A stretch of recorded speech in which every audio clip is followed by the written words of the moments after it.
Onde estão os santos que permanecerão?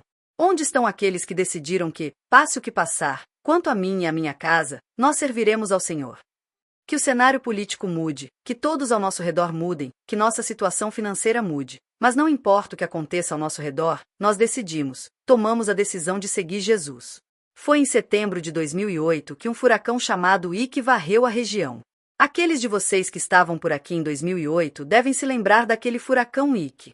Ele causou danos extensos, particularmente no Texas. Ventos de 110 milhas por hora, aprox. 177 km por hora, varreram e destruíram uma cidade em particular que foi a mais impactada. Chamava-se Gilcrestres. É uma pequena cidade litorânea no Texas.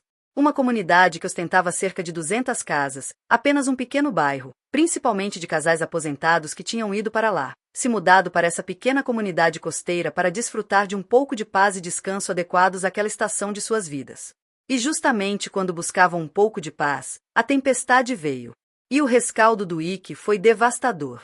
Na verdade, as pessoas que visitaram o local depois disseram que estava quase completamente irreconhecível. 24 horas depois da tempestade, o bairro antes populoso, com casas coloridas, paisagismo detalhado, gramados verdes e calçadas amigáveis. Agora o bairro, disseram eles, não parecia mais um bairro. Parecia mais um pântano. Estava quase completamente desolado, apenas um pedaço de terra enlameado. Quase nada restou, exceto fragmentos do que um dia existiu.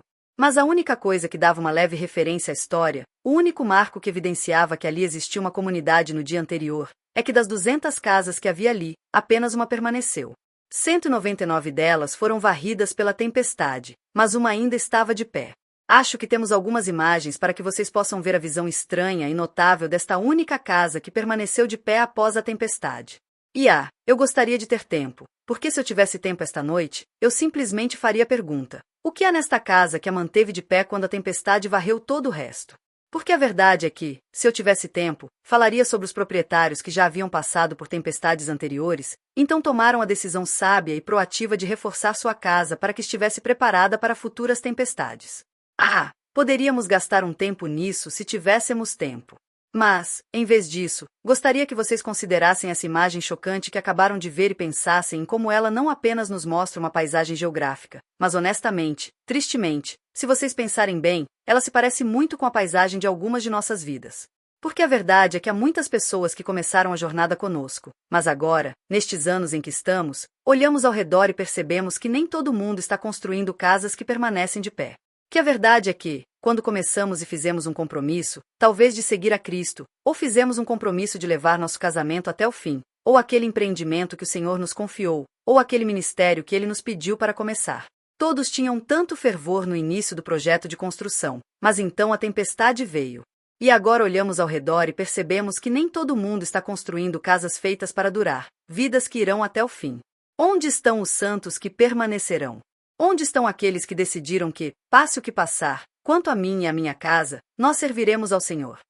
Que o cenário político mude, que todos ao nosso redor mudem, que nossa situação financeira mude. Mas não importa o que aconteça ao nosso redor, nós decidimos, tomamos a decisão de seguir Jesus. Onde estão os santos que permanecerão? Porque está se tornando cada vez mais difícil encontrar pessoas que são pura e simplesmente fiéis. Que decidiram seguir Jesus. Que decidiram que não há mais volta, não há mais volta. As pessoas estão se afastando, se desviando, você notou? Há cônjuges que estão indo embora. Há pais que estão desistindo. Há sonhadores que estão jogando a toalha no sonho que Deus colocou em seus corações. Há ministros que estão abandonando o que disseram ser um chamado. Como se abandona um chamado? Muitas pessoas estão abandonando sua fé.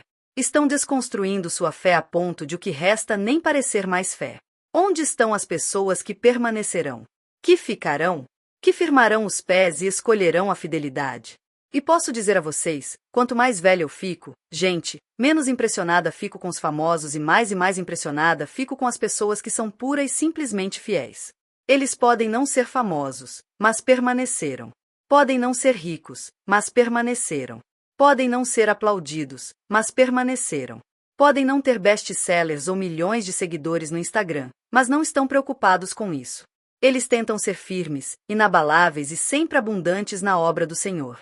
Precisamos de pessoas que sejam apenas fiéis.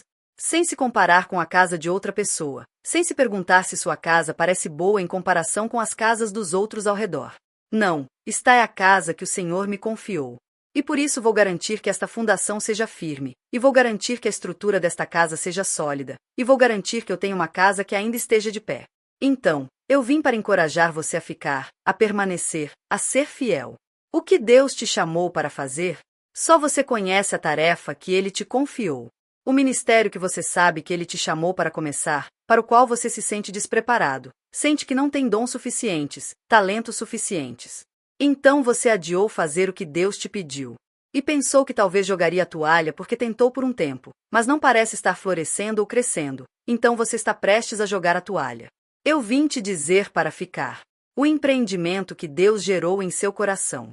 O casamento, o relacionamento que Ele te confiou. Os pais, os adolescentes, Senhor, tem misericórdia, que o Senhor nos confiou. Hoje, pais, eu vim dizer a vocês, não joguem a toalha agora, mana, fique. E talvez sejam apenas, um ou dois de vocês aqui na sala ou do outro lado da tela esta noite. E honestamente, você acabou de dizer ao Senhor esta semana que se Ele não aparecer e fizer algo bem específico para me encorajar, para me fazer saber que Ele nunca me deixará nem me desamparará. Senhor, me sinto tão isolada e sozinha e abandonada e confusa. E se você não fizer algo, Deus, estou prestes a jogar a toalha. Bem, o Senhor me enviou desde Dallas, Texas, para te dizer para ficar, permanecer, ser fiel. Não naquela situação que talvez seja doentia e da qual, com conselho sábio, você precise de liberdade. Existem situações assim. Mas muitas vezes, gente, estamos apenas abandonando as coisas porque estamos cansados. Estamos apenas abandonando as coisas porque, ficou difícil. E ficou. E a tempestade se abriu, as nuvens se abriram sobre nossa vida, a chuva caiu, o granizo caiu, os ventos estão soprando forte contra nós, e então estamos prestes a jogar a toalha. Mas o Espírito do Deus vivo habita em você e em mim para nos dar uma determinação que não temos em nossa própria força e em nosso próprio poder, para que possamos permanecer. Eu vim te dizer para ficar, ser fiel. Qual é a tarefa que o Senhor te confiou? Jerry e eu tivemos a oportunidade de levar nossos meninos, alguns anos atrás, para a África do Sul. Sabíamos que iríamos com um ano de antecedência. Então, na época, educávamos os meninos em casa porque eles meio que viajavam conosco para todo lugar. Então eu sabia, com um ano de antecedência, que teríamos a oportunidade de ir. Então fizemos tudo o que podíamos para acontecer. Estávamos economizando dinheiro para fazer acontecer. Eu planejei os estudos deles em torno do fato de que estaríamos lá. Então, 6 semanas antes, estávamos lendo tudo sobre a África do Sul e olhando a geografia da África do Sul, lendo sobre Nelson Mandela e o movimento anti-apartheid. Porque meu objetivo era, quando chegássemos lá, ir e tentar ver algumas dessas coisas que vocês só viram online ou leram pequenos artigos sobre. Então vamos tentar ver essas coisas. Acho que eles pensaram que estavam indo de férias. Eu disse, não. Vocês pegaram a mãe errada para isso. Estamos do outro lado do mundo, vamos ver toda essa situação. Então toda manhã, eu tinha um plano. Vamos ver a Table Mountain hoje, ou vamos pegar a pequena balsa para Robben Island para vocês verem onde Nelson Mandela foi preso. Eu queria aproveitar ao máximo. E eles ficavam tipo, mãe, podemos ficar na cama hoje? Absolutamente não. Vocês vão levantar, vir aqui e ver o que vamos ver hoje, e vão gostar. E um dia vocês vão se levantar e me chamar de bem-aventurada, é o que vão fazer. Puxa, você já fez isso? Onde você obriga seus filhos a fazer algo e diz, você vai ficar feliz com isso? Então, um dia, tivemos que acordar de madrugada para chegar a um safari que estava começando. Tivemos que dirigir 2 horas fora da cidade do Cabo para fazer um pequeno safari de meio-dia. Então acordamos bem cedo, fizemos a viagem. Que bom que fizemos, foi uma ótima experiência. Entramos neste jipe aberto com um guia muito animado, habilidoso, instruído, que ficou na frente, de frente para nós o tempo todo, apontando animais, a maioria dos quais só tínhamos visto online. Então foi muito legal ver alguns pessoalmente. Lembro-me quando ele chegou a uma manada de zebras que eu pensei comigo mesma, espero que ele não pare muito tempo aqui para falar sobre as zebras, já vimos zebras antes nos Estados Unidos, não precisamos de uma aula sobre zebras. Mas no final, fiquei muito feliz por ele ter parado por um momento, porque ele disse algo que não consigo esquecer. Ele apontou para as zebras e disse: "Vejam um pequeno bebê, o filhote ali com a manada." Ele disse: "Sabem que esta é a primeira vez que vejo esse bebê em cerca de 3 semanas?" E a razão é porque as listras em cada zebra são tão únicas para cada uma quanto as impressões digitais nos seres humanos. Você não pode dizer a olho nu, mas particularmente a configuração que está bem no meio de cada testa é única para cada zebra. Então, quando um bebê nasce, a mãe o leva para longe da manada, sozinha com ele, pelas primeiras 2 ou 3 semanas, para que o bebê conheça a configuração de listras que pertence à sua mãe. E então, depois de algumas semanas, ela traz o bebê de volta para a manada. Mas agora que o bebê passou tanto tempo conhecendo quem é sua mãe, ele não se confunde com todas as outras listras que estarão ao seu redor. Ele não pode ser enganado. Ele conhece a configuração que pertence à sua mãe porque dedicou tempo para conhecer aquela que o deu à luz. A razão pela qual, quando você está em um estágio inicial, você precisa se afastar e conhecer quem é o seu pai, é porque, gente, há um monte de outras listras por aí. E se você não sabe que pelas suas feridas você foi curado, então você e eu vivemos em uma cultura que vai tentar nos fazer de bobos. Que vai tentar nos apresentar uma nova versão modernizada de Jesus que não combina em nada com o Deus de Abraão, Isaque e Jacó. Você vai precisar saber quem é o seu pai. Você vai precisar saber exatamente quem ele é no Antigo Testamento e no Novo Testamento. Temos uma geração de cristãos hoje, preciso dizer a vocês, que está crescendo rápido demais. Eles estão pulando esta fase aqui. Estão em suas redes sociais ensinando estudos bíblicos e ainda nem sabem quem é o pai deles. Nem sequer dedicaram tempo para apenas conhecer o Deus de Abraão, Isaque e Jacó. Para ver como foi quando Deus foi e escolheu a dedo Abrão de Ur e mudou seu nome para Abraão e mudou as coordenadas do GPS do seu destino.